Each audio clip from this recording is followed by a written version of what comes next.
Hello and welcome to RS Agarwal IAS. So on this 22nd of October, I'm going to discuss 2+2 dialogue between India and US. So this is an upcoming dialogue which will be held on 26th and 27th of October this month. Okay, this will be the third annual dialogue between these two countries. Okay, so let's start the discussion on it and why it is important, what are the outcome it has brought, and how this is can be important for your exam. Now Indo-US relationship is very important for the exam, so it comes in very important for exam. It comes in the GS paper 2. So kindly focus on Indo-US relation and more particularly the Indo-US relation and the role of diaspora, role of Indian diaspora. Okay, so this can be an additional area where you need to discuss, okay, or need to prepare yourself on this. Okay, let's see. So why news? Like I already said, it is the third annual meeting between India and US. 2+2 dialogue third will be held in Delhi on 26th and 27th October of 2020. Now what is actually this dialogue is? It is an annual dialogue between two nations appointed by two ministries. Now there are two ministries that is engaged to it. One is defense and another is the foreign ministry. From their counterpart there will be a secretary of defense from US, and there will be, to counter the foreign ministry, there will be secretary of state. The both will be discussing the range of issue considering the strategical importance. This will actually, in a broader sense, it will cover the strategic and security interest of both the countries. Okay, so that is very important. So this is one of the highest level of institutional mechanism between two countries. It is a very innovative idea, although this innovation of 2+2 dialogue kind of innovation goes to Japan, which was first started this kind of an initiative in the earlier time, and this was being replicated by other countries also, experimenting by other countries. India also experimented, like India has initiated a dialogue. India has not had any dialogue with any country at the ministerial level except US. It started in 2017, but it has a secretariat level dialogue, that is the Secretary of Defense and Secretary of Foreign Affairs meets to the Secretary of Defense to France and Secretary of Foreign Affairs to the Japan. Okay, not France, Japan. So Japan has actually taken the initiative, and India is constantly engaging in that particular dialogue, and this is an annual dialogue that is ongoing. Okay, in US has such dialogue with Japan and Australia. Okay, Australia, US basically initiate a dialogue only which in such countries where there is a US needs a constant engagement of that country to serve the US purpose on that particular area. Now if we consider India becomes a very strategic country considering the Indo-Pacific peace and prosperity. Okay, and for that consideration also US has picked Australia and US has picked Japan to counter this, to counter the China. So for that reason, even US, Japan and Australia, including India, that is the reason the US is more stressing on the quad grouping that we have already did, quad grouping. So that is the reason what happens, quad grouping. Okay, that is the reason what happens to counter the China effectively. US are constantly demanding that we should have a proper dialogue on this dialogue, and we should have a proper mechanism or proper institution that can effectively counter China. So they have started engaging into dialogues and started giving the more rooms for the US is giving more room to the other country to speak on this particular issue. Okay, now how all this started? Now that is very important to understand why all this started. Earlier when India and US have an engagement, or whenever the country engage, they can engage through India-US strategic and commercial dialogue. This was the platform through which they actually initiate. This was basically during the Obama era. This was basically to engage the sustainable growth, create job, improve business investment climate, enhance livelihood, sustain rule-based global order, but security and defense area was lacking. And India is a major defense partner of US also. For that reason, defense becomes very important, and US needs India's engagement in the Pacific Ocean and especially in the Indian Ocean to counter China. So India became a very strategic country for US. Although we will see that how this 2+2 dialogue has been initiated, or how it came to the process, what are the backdrops of that. Okay. Now, according to the analyst, India is very reluctant to agree +2+2 dialogue because it seems as a symbolically close political military coordination, the regional and global issue. Okay. As it's seen as a symbolic, it is seen as a symbolic, not a realistic. So the pragmatism was not very sure to the India that it will work, but eventually it got worked and it started functioning initially. The coordination, but in 2002, this engagement or this dialogue got deepened when US exchange of in the country wide range of issue has been started discussing after 2000, and especially after signing a 2008 nuclear civil nuclear ties. Okay, so that is very important in that factor. Trump era got in the year 2017, in August 2017, in the Trump era, both countries officially announced about the 2+2 dialogue that's supposed to be started from January, but it got delayed over a time because of uncertainty in the US, and we have first conducted in September 2018 the first dialogue. Okay, so this was how it all started, and we have to deal with this, that now it is become an annual you can say annual function or annual engagement between the two countries. Now, why we actually needed 2+2 dialogue? Now, it is very important to provide positive and forward-looking vision for the Indo-US strategic partnership and promote the synergy of diplomatic and security effort between the two countries. Now, India is actually engaging more or depending more on the defense equipment to be bought by the US. India is moving away from the Russia and moving closer to the US for investment also, and for the defense purpose also, for the technologies also. For that reason, it is very important to have a forward vision to work on the regular platform. Now, even as that, India and US actually view as a sovereign democracy to each other, founded on the very value of freedom, justice, commitment to the rule of law. So this actually is very important. This ideology is very actually important, and they have a close link to this ideology to promote the peace, prosperity, and security in the around the globe. You can say at the global level. Okay. Now this was actually needed because both have a very good history of a rule-based country.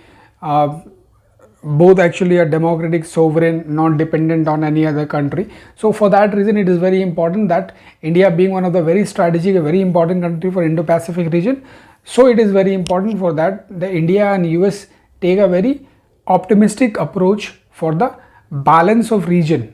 Regional balance should be there. Okay. Now let's see what are the backdrops of 2020 dialogues. Okay. Now this is dialogue.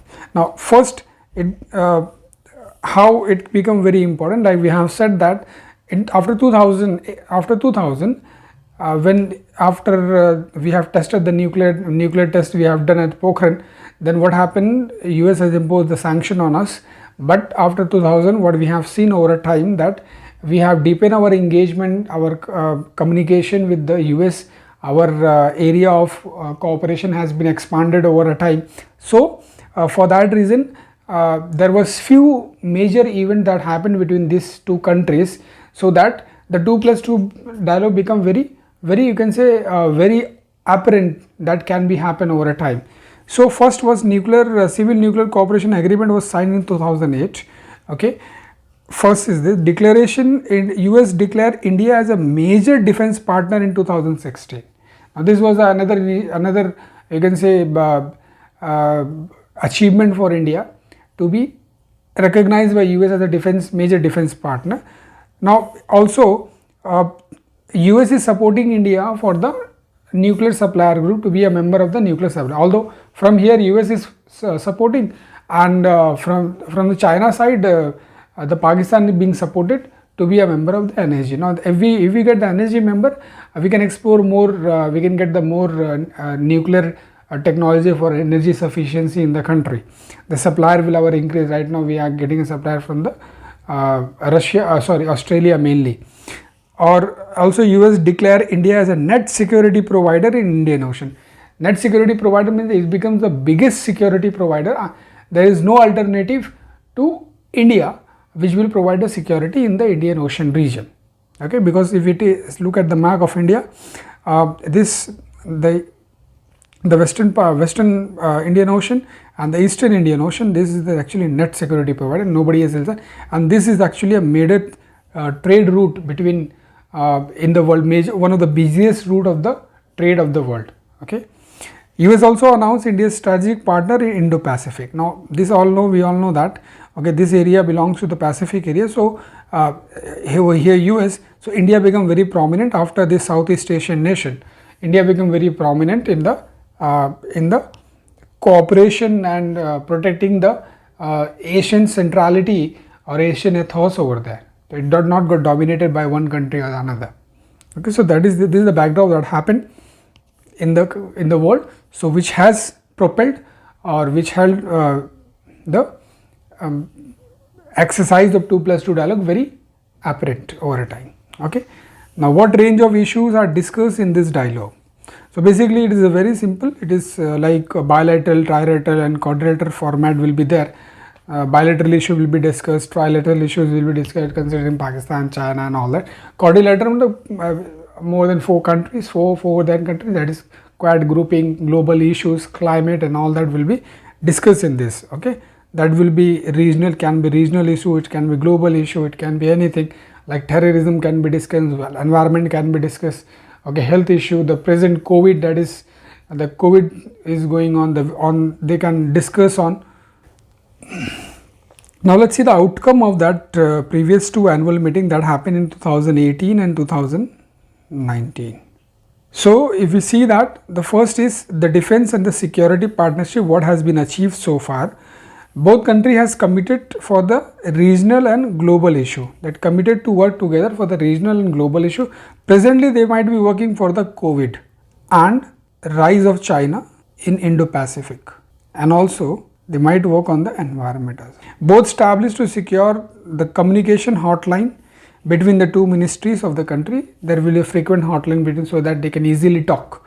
Okay, India's designation as US major defense partner was reaffirmed, and India is also committed to expand that scope by purchasing more, by improving its technology, by engaging more in the defense exercises that we do generally, bilateral exercise, trilateral exercise with our military and navy and air force. So it might get increased over time.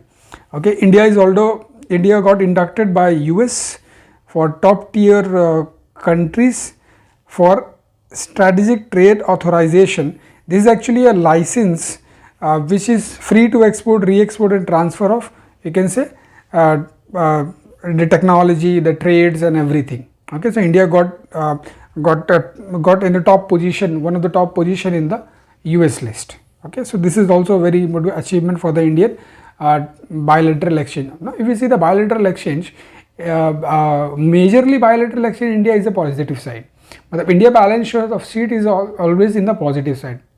That is, India is a major gainer in that. Okay, US is a loser in that. Okay, both signed the communication, that is COMCASA, Communication Compatibility and Security Agreement.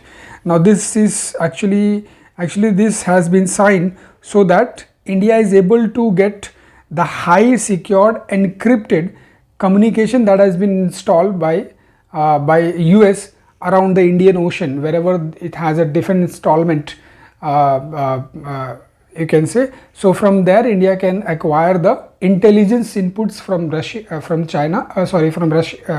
from US and directly and use it for its military purpose. Okay, wherever India has, US has built up military platform. Okay, so this is a very good for the Indian intelligence to counter the terrorism, to counter even this one piracy issue and all that. Okay, so this can be effectively countered, and both support closer defense industrial cooperation and collaborate by proceeding negotiation that is ongoing on industrial security annex. So this is also happening, might be this can be signed sooner or later. Both committed to start the exchange very keenly, US Naval Force Central Command and Indian Navy, to highlight the importance of deepening maritime cooperative in West Indian Ocean. So they can have an exercise in the near future in the West Indian Ocean, western part of the Indian Ocean, where it is very important to have a exercise so that the flow of the trade can be very smoothly done over there. Okay. Now let's see, people to people ties has been achieved to some extent. Both recognize the importance and potential of increased bilateral investment and innovation, job creation of both the countries, like they were discussing H1B visa. H1B visa. Then there is a issue of also the issue of exchange of the prisoners and all that. So this is also an ongoing issue. H1B visa is very important right now, being discussed between the people. Okay. Now the importance also been discussed about the Indian diaspora that is living in the US, about their security and purpose. Okay. Now promoting prosperity. Okay. Now this is very important. Both sides looking forward for full implementation of civil nuclear energy partnership that is being signed by collaboration between NPCIL of India and Westinghouse Electric Company, that is for the US, to establish 6 nuclear plant in India. So this is also US effort after dialing the civil nuclear deal that we have signed in 2018, then we have actually extended 2013-14. So this is also very important. Okay. Then there is a technology also. Both agreed to continue the co-production and co-development of defense project through defense technology and defense initiative. So they are more engaging in the defense area, so that India get, over time India get self-sufficient, India get indigenously empowered to develop its own technology in the defense sector. Okay. Then there is a tourism. Not tourism, it should be terrorism. Both sides decided to implement UN Secretary Council Resolution 2396. This is actually a resolution related to terrorism that has been initiated by India, to returning the foreign tourist fighter back to their own country. Both countries also reaffirmed to support the UN Comprehensive Convention on International Terrorism. Again, this is being proposed and supported by India. So both has committed to this also. Now both countries called Pakistan to should not provide its land as a launch pad for the terrorist attack to the other countries also. That means it should not be a safe haven for the terrorist organization. Both asked Pakistan to expeditiously provide justice, bring to justice those who are involved in the Mumbai, Pathankot, Uri attack and cross-border terrorism that is happening. India and US also reaffirm on the cooperation to ensure the stable cyberspace environment, that is they are about to cooperate in cyber security. Now this is very important. Okay, so this is there. Indo-Pacific area, let's talk about Indo-Pacific area, how their engagement. So both actually both supported advanced, free, open, inclusive Indo-Pacific region based on recognition of Asian centrality, that is Asian centrality, considering Asia as an important, not US as an importance. Okay, so that is important. Finding the possibility for Quad grouping to counter China, rising China. Okay, to support sustainable debt financing practice and infrastructure development in Indo-Pacific region was agreed. Like unlike China, which is like a checkbook diplomacy, where China is providing a funding, but this funding is more like a low interest rate, but it's a long term funding where the country will be in the debt for the longer period of time. This is actually China's policy for BRI. Okay, so to counter this, the India and US is proposing a very sustainable debt financing practices. Okay, so this is also very important, and this is what the initiative is going on right now between the. So thank you very much for your time, and we'll see you with the next topic.